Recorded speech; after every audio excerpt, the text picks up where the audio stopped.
How are your voices this morning? Have you used your voices this morning much? Well, this is worship. We need to be able to use our voices. Let's sing on this path.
You know, it never ceases to amaze me. I've listened to Geordie play for 6 years, and every once in a while, did you hear what happened in there?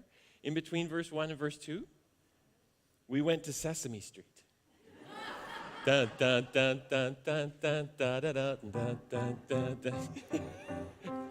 Always throwing stuff in. Always. All the hymns from now on if you want. Just surprise me every time. There's a spirit song. Oh, the song must rise for the Spirit to descend. And I'm not sure we've done that since the Spirit Day of Pentecost. So let's sing, Oh, a Song Must Rise.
Well, hello everyone. It's so good to hear your voices rising in this place.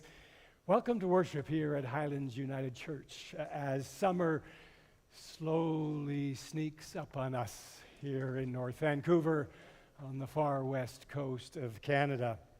Be you in this room or joining us online, wherever that may be, we are grateful for your presence here. And we're particularly delighted this morning to be joined online by some folk in the communities of faith in the West Kootenays, and also, once again, our friends at St. John's United on the Sunshine Coast. And of course, all of our regular Highlands friends who join us via live stream. Please say hi to each other online. Let us know who you are and where you are from. We are nearby and we are far away, but we are all welcome in this place. So wherever you live, wherever you are on this faith journey, with whatever questions that you carry with you, whatever your life circumstances, whatever your sexual orientation, your gender identity, your ability, your age, your ethnicity, your race, you are welcome here. My name is Ken Irwin. I'm part of the worship team here at Highlands United Church, and I am joined this morning by Reverend Will Sparks, our lead minister, who's leading worship, and our musical director, Geordie Roberts, at the piano, and many others who are welcome you into this place or online, and others that are singing in our summer choir, those that are helping out with our children's leadership, and of course, the tech team up there in the balcony that make all of this worship possible. So thank you all for what you do. And please know, if you have people or circumstances that weigh on your hearts and minds, you can place those into the chat box online or on our prayer list at the back of the church. And those will be all gathered together and placed on our prayer slides and also held in prayer by our prayer team throughout the week. Each week as we begin worship, we take a moment to acknowledge that we at Highlands do so on the traditional and ancestral lands of the Coast Salish peoples, the unceded territories of the Squamish, the Musqueam, and the Tsleil-Waututh nations. And for those of you who are online in other parts of this province or this country, we know and trust that you also acknowledge the First Nations and their presence on the land where you reside.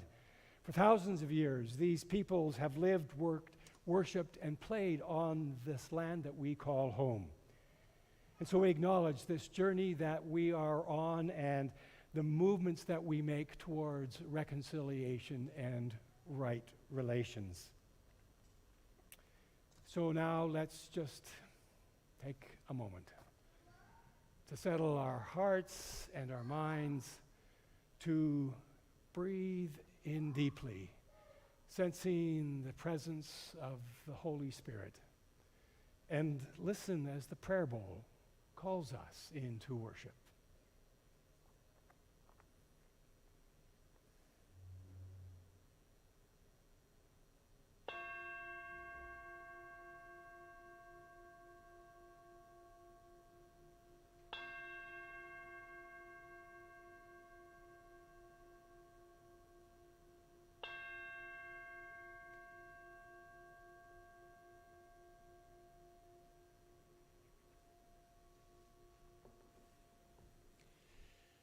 Ken just acknowledged the land upon which we stand and the ancient peoples who have been and continue to steward this land. And one of the things that the heritage of the indigenous people of this land and the heritage of the Christian faith have in common is storytelling. For thousands of years, all manner of people have gathered around fires in the evening and told stories. I dare say there are people who are related to this community here at Highlands right now who are camping. And last night, gathered around a fire maybe, and maybe told some stories. And these cultural campfire stories, if you like, have become some of the most important stories in our culture. Creation stories, stories of prisoners set free, stories of lost sheep found and lost children wandering home and welcomed. Well, there was once someone who told such amazing stories and did such wonderful things that people started to follow him. And one day they asked him, "Who are you?" And he said, "I am the light."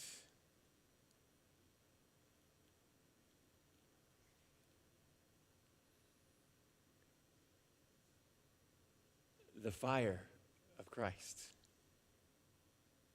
The fire around which the stories of our faith are told.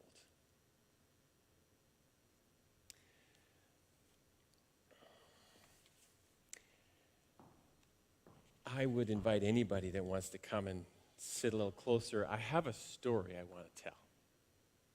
And it's going to need your help, all of your help.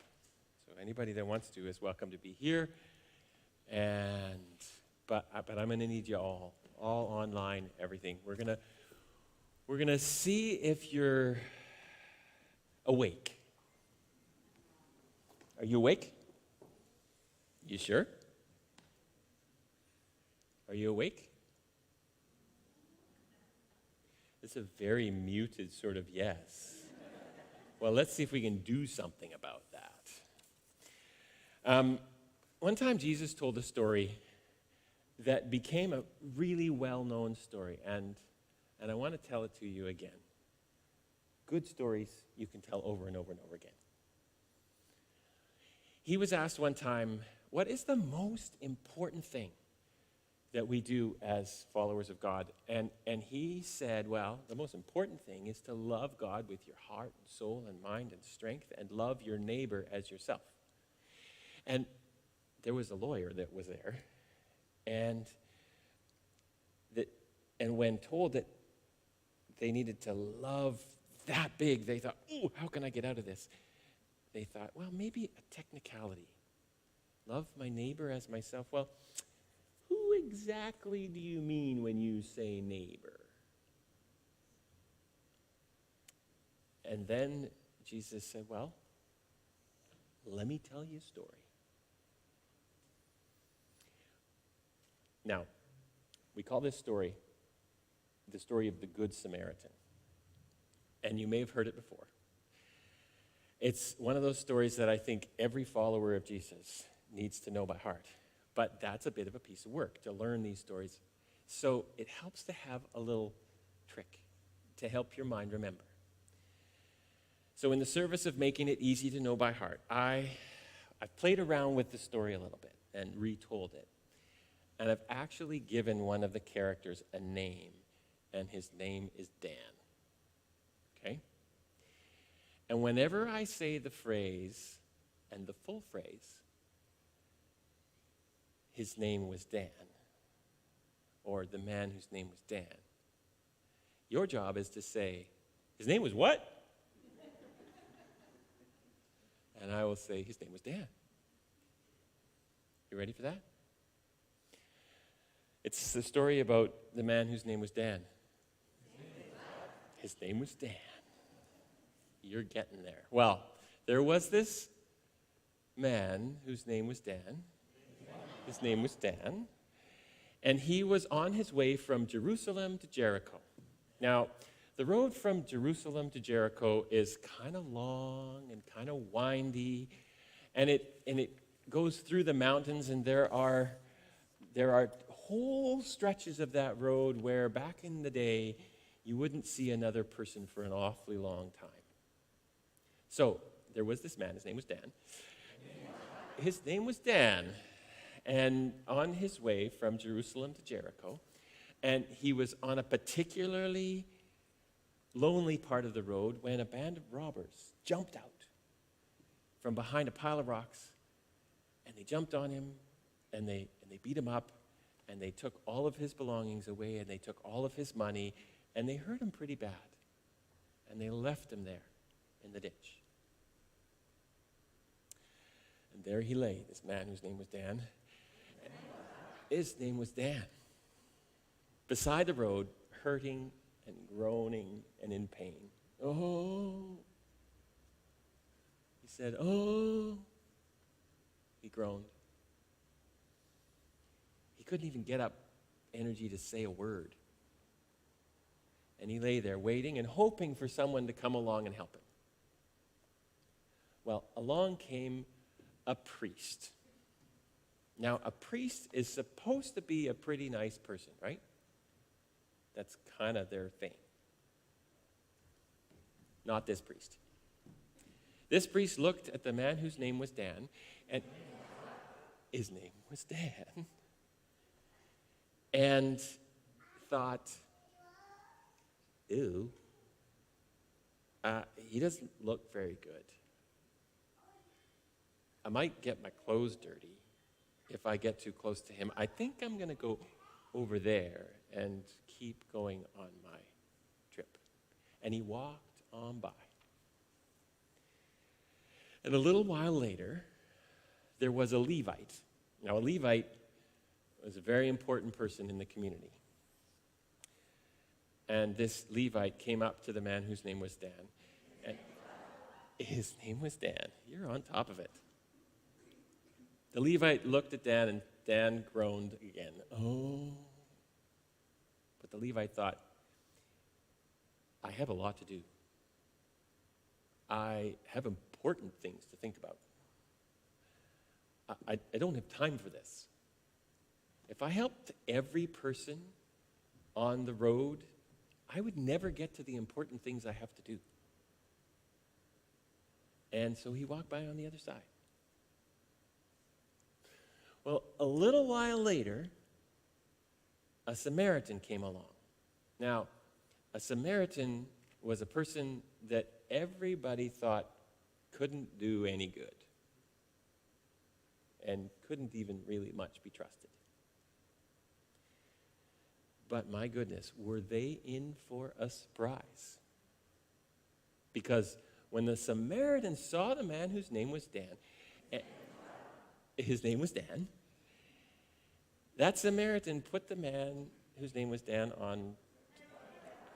his name was Dan, on top of his donkey and walked all the way to Jericho. And when they got there, the Samaritan found an inn, which is like a little hotel, and found a room for Dan and took care of him in that inn. And the next morning, he told the person who was running the inn, here, have this money and pay for anything that this guy needs until he gets better. And then off went the Samaritan. Now, at the end of the story that Jesus had told, he asked the question, which one of those three who saw the man whose name was Dan, his name was Dan, which one proved to be a neighbor to the one whose name was Dan? His name was Dan, but which one proved to be the neighbor to him? Was it the priest? Was it the Levite? Was it the Samaritan? So the Samaritan was a neighbor to Dan.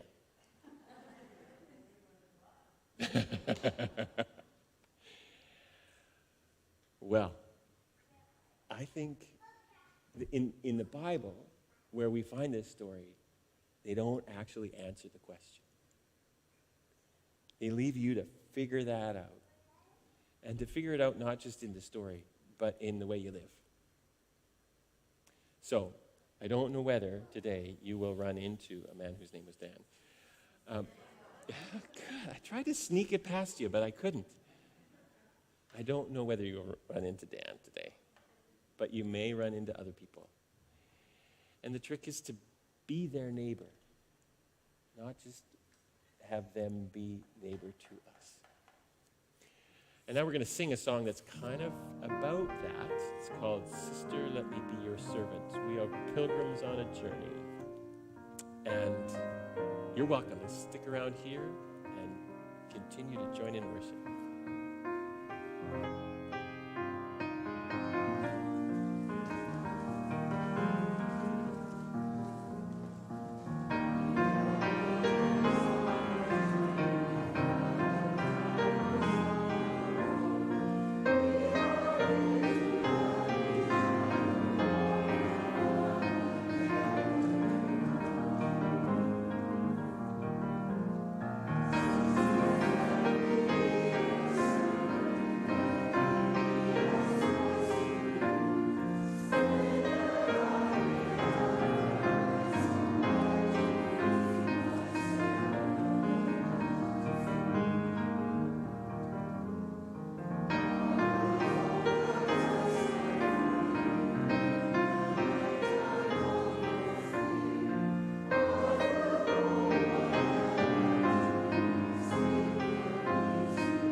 Will you join me in prayer?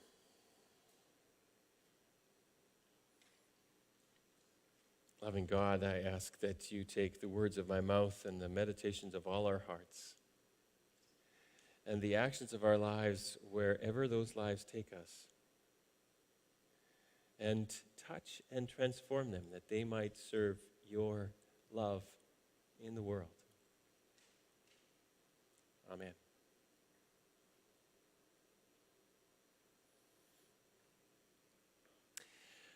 Well, the well-known inspirational writer Robert Fulghum was in kindergarten. He learned a few things that he believed to be basic to life, and you probably know the thing that he wrote.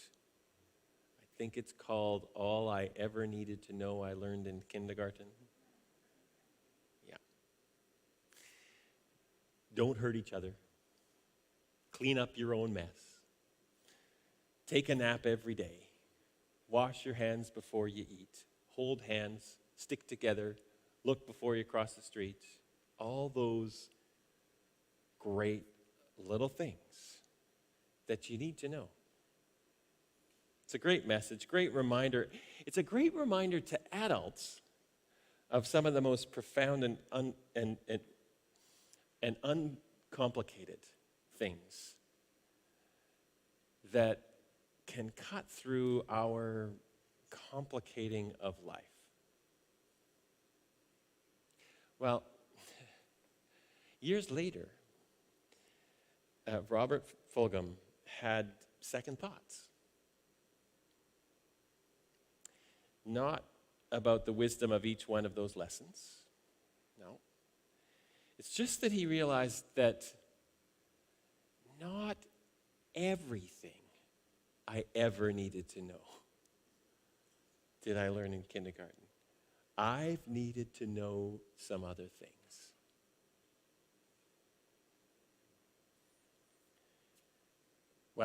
you remember those little lessons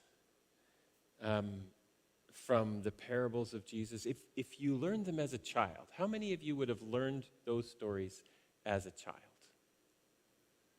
Many of you. Some of you came to them as adults. Well, if you learned them as a child, you may well have come to them as those kindergarten-like lessons. All I ever needed to know, I learned at the foot of the Master. Like the Good Samaritan. Well, let me tell you the version of that story that I understood when I first learned it as a child. There was a man on the road from Jerusalem to Jericho. Right? Because I learned it in a song. Right? I always remember it because there was that catchy something. Anyhow, this man got beaten up and robbed and thrown in the ditch.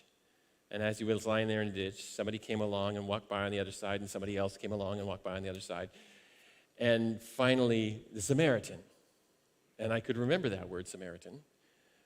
And it was, in my childhood mind, synonymous with nice guy,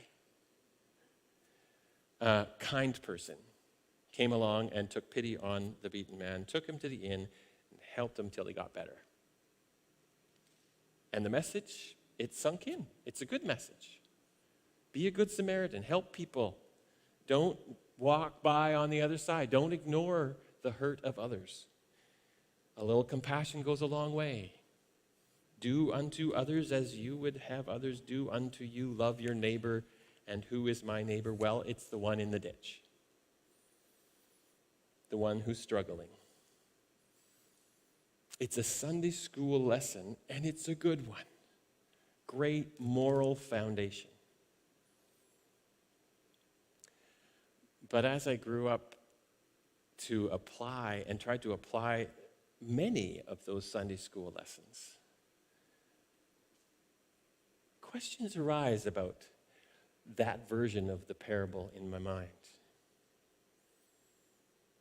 It is such a nice parable. Being a good Samaritan is important. But it can be hard.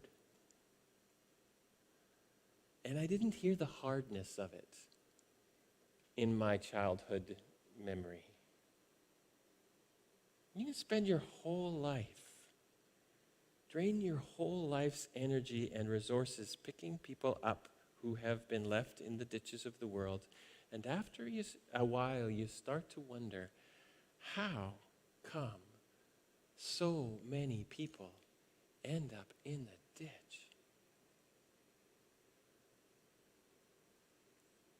And then sometime in my wondering, I ran across Nelly Mcclung.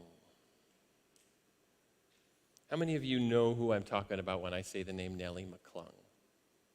Okay, some of you. Well, Nelly Mcclung is somebody whose name we need to know, whose story we need to know.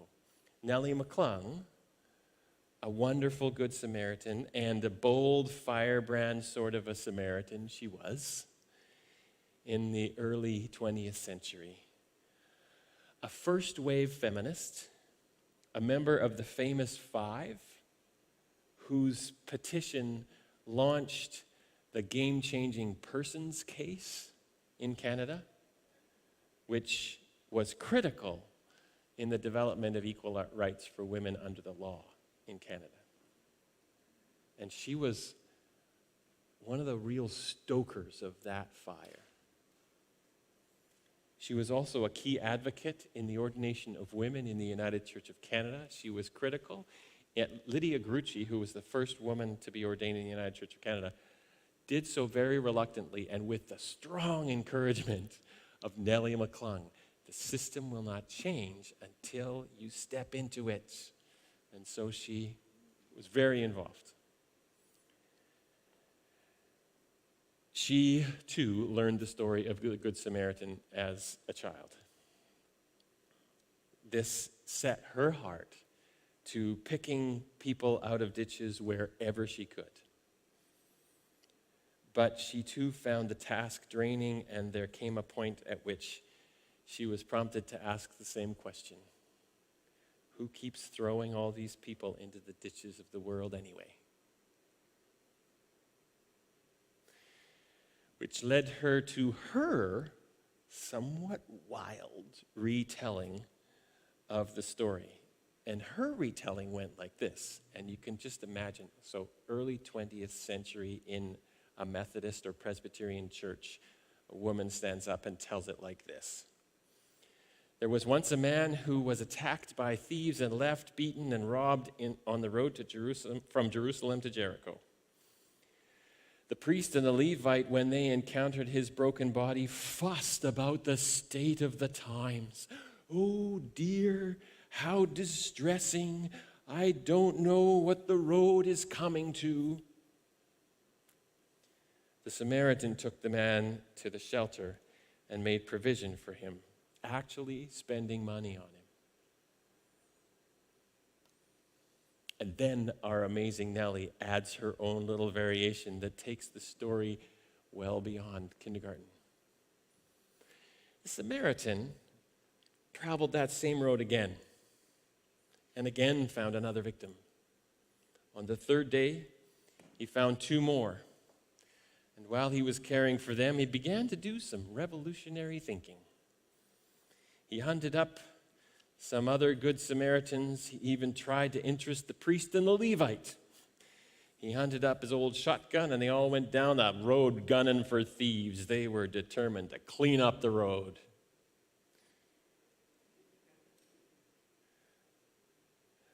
I told you she was a firebrand.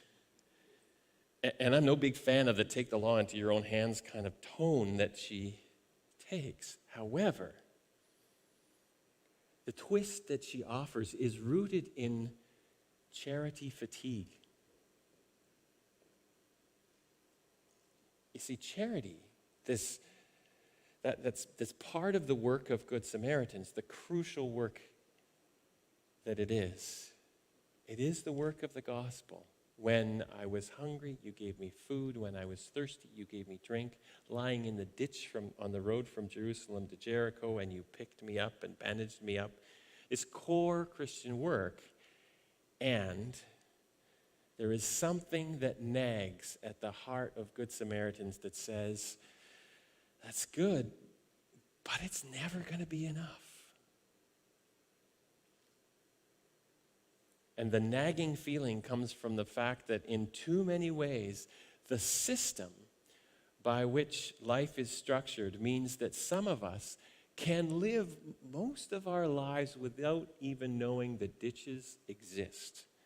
And others are born in them and have a heck of a time ever getting out of them.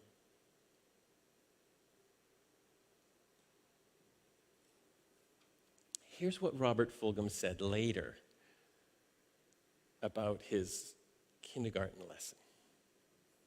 The lessons of kindergarten are hard to practice if they don't apply to you.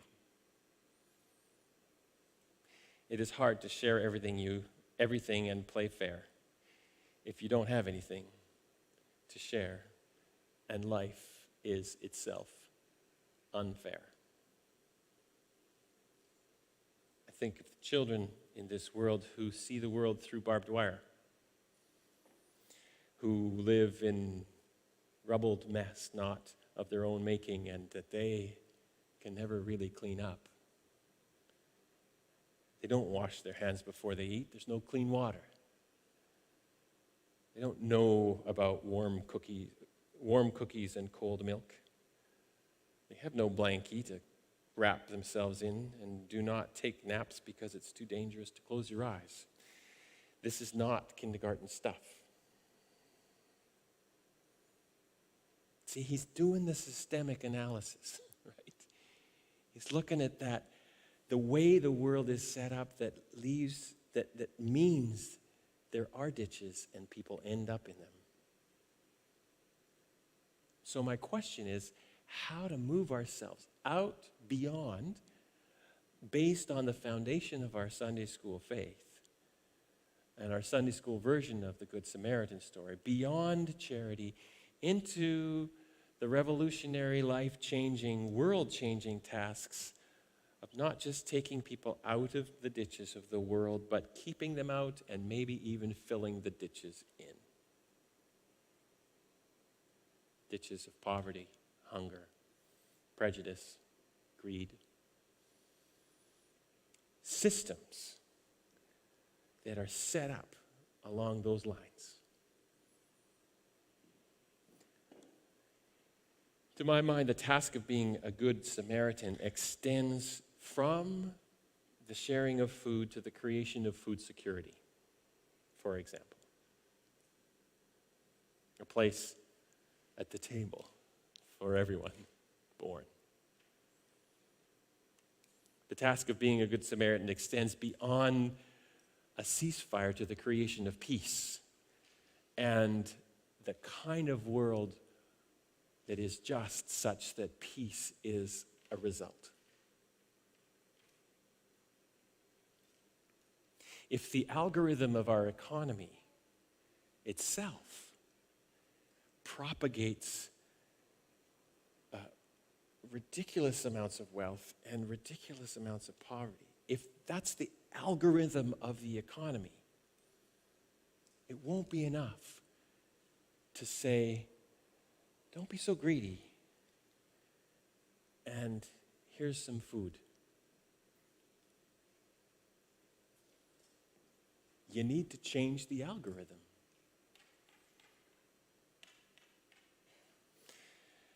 One more parable from our wonderful friend Nelly. She said, in a certain mental health facility, the management have a unique test for healthiness. When a resident exhibits signs of returning health, they submit them to the following test. Out in the courtyard, there are a number of taps filling up troughs, and each person is given a bucket and told to drain the troughs while the taps run at full force. And some of them will bail away, says Nelly, but of course the troughs remain full. The wise ones go after the taps. Good Samaritans of churches, she says, and many other groups for many long, weary years have been bailing out the troughs of human misery with their pails. But the big taps of intemperance, ignorance, and greed are running night and day. It's weary and discouraging work. How about Good Samaritans get organized and have a go at those taps? Amen.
Will you join me in prayer?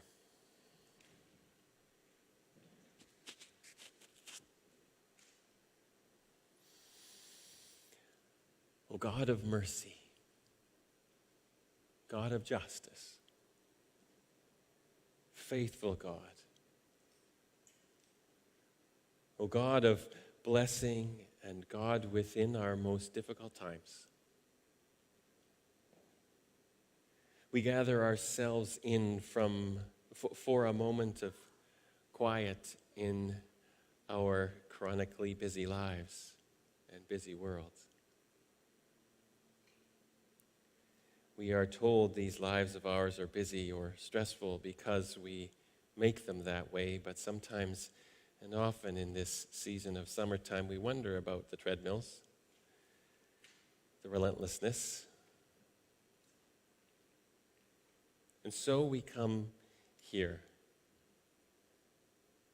We come to you.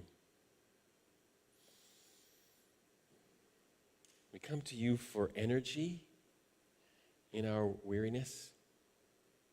We come to you for healing in our brokenness. We come to you for wonder that gives life its richness. We come to you for healing and for comfort in grieving. We come to you for inspiration and brightness. We come to you for challenge when we are willing to settle for our own small plans and dreams. We come to you for imagination so that we can catch a glimmer of your big plans and dreams. We hear the stories of Jesus, the call to love without condition and without exception. And to be honest, Holy One, we find ourselves challenged. We have walked by on the other side. We have puzzled over the state of things. We have swallowed hard when we realized, looking back at mistakes we have made as a person and as a society. At the same time, we have a sneaking suspicion, oh God, that sometimes the road is stacked against some. And in our clearer, stronger moments, we want to take a go at that. O God of justice and of peace, give us clarity and courage to see not only the poverty, but the systems that impoverish, and to see a new heaven and a new earth, to see the possibility. Give us the clarity to see clearly how your love, your justice, your peace might rise beyond the prejudice and patriarchy and colonialism and injustice that have formed us, and that we might rise with it. Give us the courage and the strength to learn new ways of being together and as individuals within this world. Hear us, O God, as we bring to you our gratitude for the gift of life, and in the midst of life, for the gift of family and friends, and this season when we can reconnect with them and the gentler ways. Hear us as we bring into the middle of this circle of compassion the names of people who are on our collective heart and mind today. Let your Spirit seep like a healing oil into places in their lives that need your presence. And do that Spirit's wise and tender work.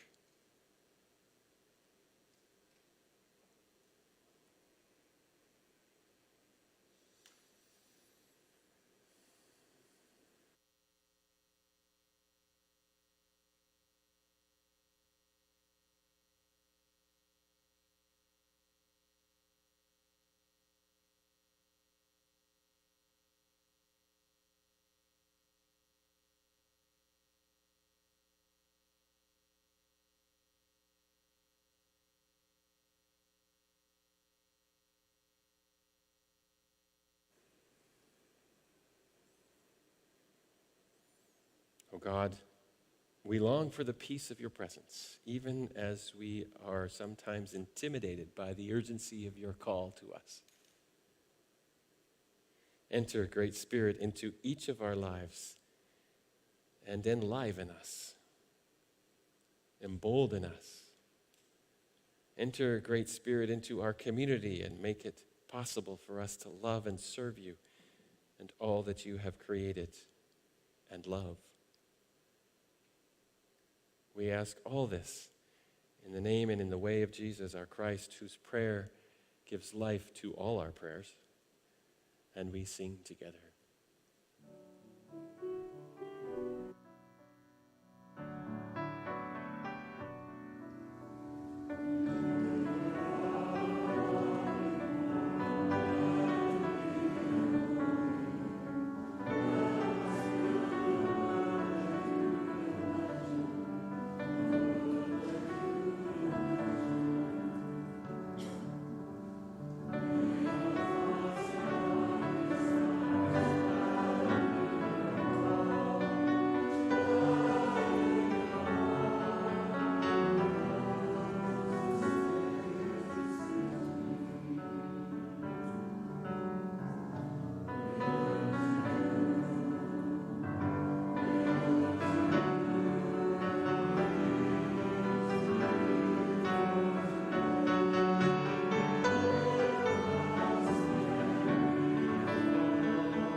This is such a busy and active community of faith.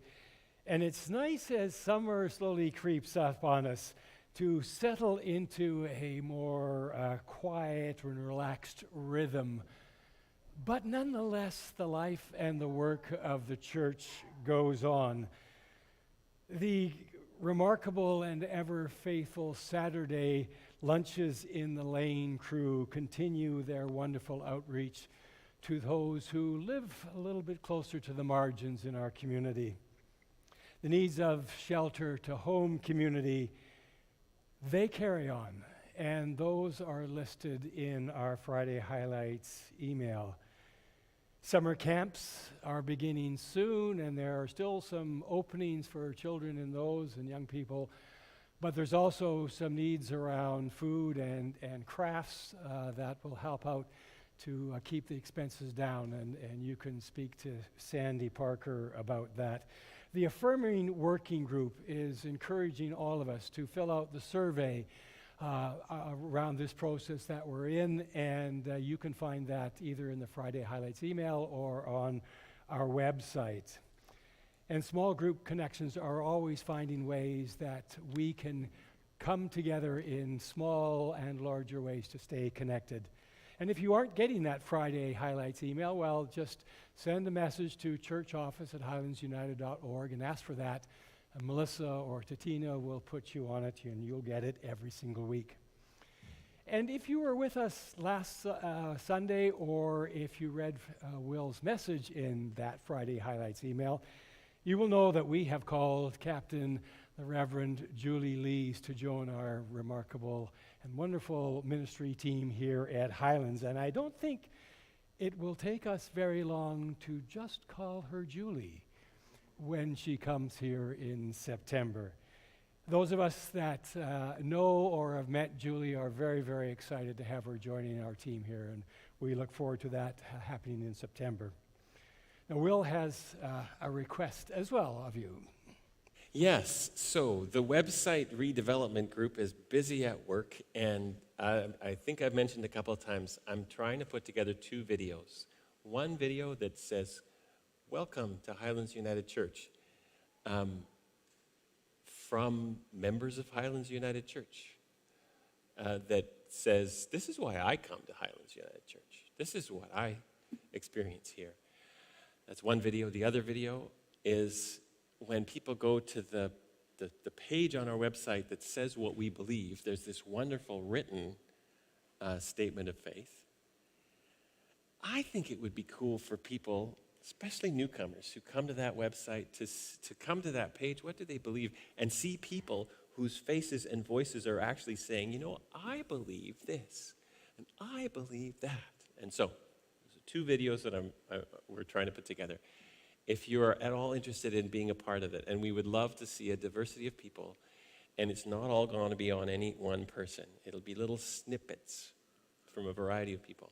If you're interested in being a part of that, please be in touch with me. We're wanting to do that work in the next 2 weeks. Thanks, Will. And thank you all for continuing the support that you give to this place called Highlands and to whatever worshiping community our online folk might belong to.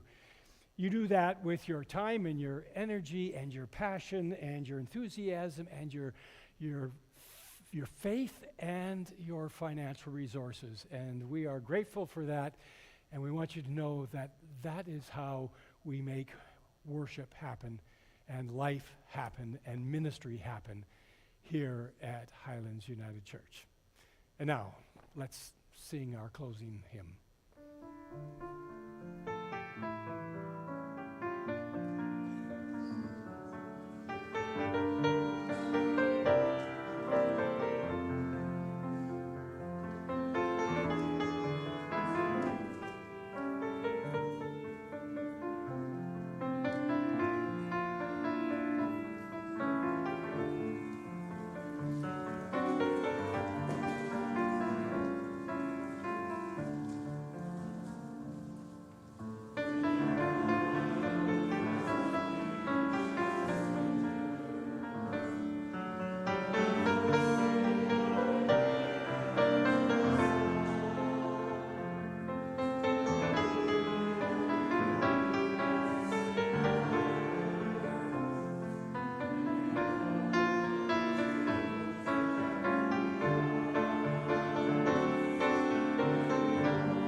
Well, you know, whether we know it or not, God does go this road with us. under all kinds of circumstances. And we have that vision of homes filled with abundance, of peace instead of war. So that vision is before us. The presence of God is with us. Now let us go. And as we go, may the peace of Christ attend us and the love of God surround us and the Holy Spirit keep us now and always. Amen.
Thank you, everyone, for joining us in worship today. It is so good to know that you are out there and yet you are also in here with us as we worship.